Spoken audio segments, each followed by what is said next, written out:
राम, लक्ष्मण, भरत, शत्रुघ्न बड़े हो गए थे। भगवान राम का विवाह सीता मैया से हो गया था। सब कुछ बहुत अच्छा चल रहा था, पर अचानक एक दिन कैकेयी को संदेश मिला। रानी कैकेयी, ये संदेश आपके पिता के राज्य कैकेयी से आया है। आपके पिता का स्वास्थ्य ठीक नहीं है। वो आपसे और अपने नाती भरत से मिलना चाहते हैं। अपने पिता के बीमार होने की बात सुनकर कैकेयी भरत के साथ कैकेया चली गईं। इसी बीच दशरथ के मन में एक हलचल मचने लगी। इस हलचल को दूर करने की सलाह लेने के लिए दशरथ गुरु वशिष्ठ से बात कर रहे थे। गुरुदेव, जैसे जैसे पुत्र बड़े होते हैं वैसे वैसे पिता का दायित्व कम होता जाता है। मैंने अपने जीवन में अपने हिस्से के संघर्ष कर लिया है। अब मैं एक राजा के तौर पर भी मुक्त होना चाहता हूं। मैं अपने उत्तराधिकारी का राज तिलक करना चाहता हूं। हर पिता इसी दिन का स्वप्न देखता है महाराज। उसका पुत्र कब उसका स्थान ले सके। आप ही बताइए ऋषिवर, मुझे अपने कौन से पुत्र को सिंहासन पर बैठाना चाहिए। महाराज, वैसे तो आपके सारे ही पुत्र बहुत योग्य हैं, परंतु राम उनमें से सबसे अलग है। राम में गंभीरता है, कर्तव्य निष्ठा है। राम से बेहतर राजा अयोध्या को नहीं मिल सकता। आप सही कह रहे हैं गुरु वशिष्ठ। मेरे मन में भी यही था कि मैं राम को राजा बनाऊं। तो ठीक है, अयोध्या का अगला राजा होगा राम। कैकेयी की संतान ही राजा बनेगी। महाराज दशरथ कैकेयी के पिता राजा अश्वपति को दिया अपना वचन भूल गए थे।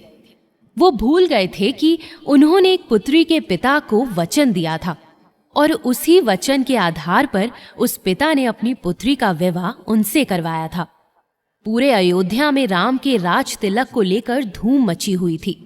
जब कैकेयी और भरत लौटे तो उन्हें भी ये समाचार मिला। कैकेयी इस बात से बहुत खुश थी, लेकिन कोई था जिसके हृदय पर राम के राजा बनने से सांप लौट रहे थे। तुमने सुना कैकेयी, महाराज ने राम का राज तिलक करवाने का निर्णय लिया है। हाँ मंत्रा माँ, मुझे आते ही ये सूचना मिली थी। मैं तुम्हें बता नहीं सकती कि मैं इस सूचना को पाकर कितनी प्रसन्न हुई। मेरा राम राजा बनेगा, इससे अच्छी बात क्या हो सकती है। तुम कैसी बात कर रही हो कैकेयी?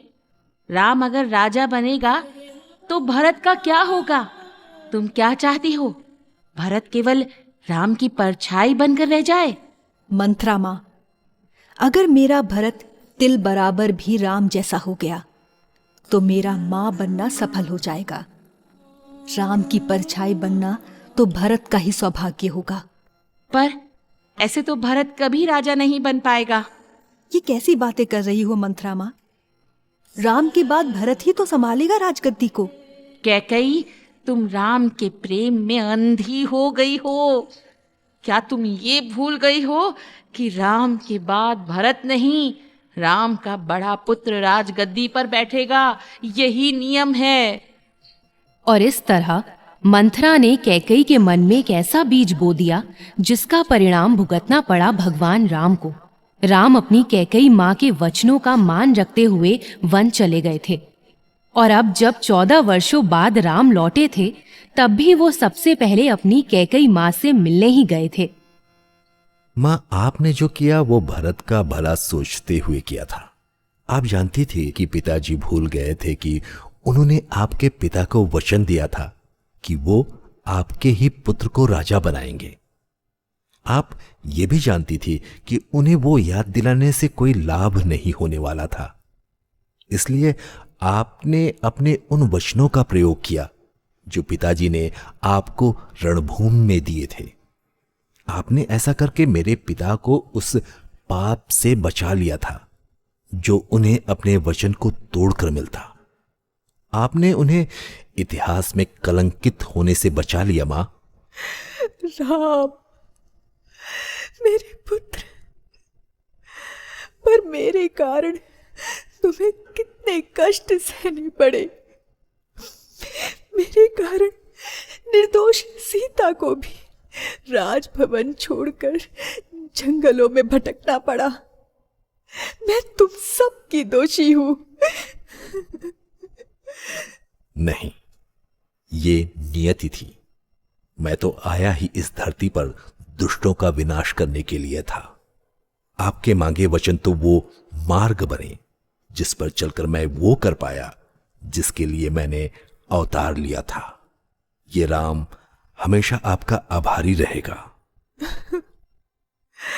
राम, मेरे पुत्र।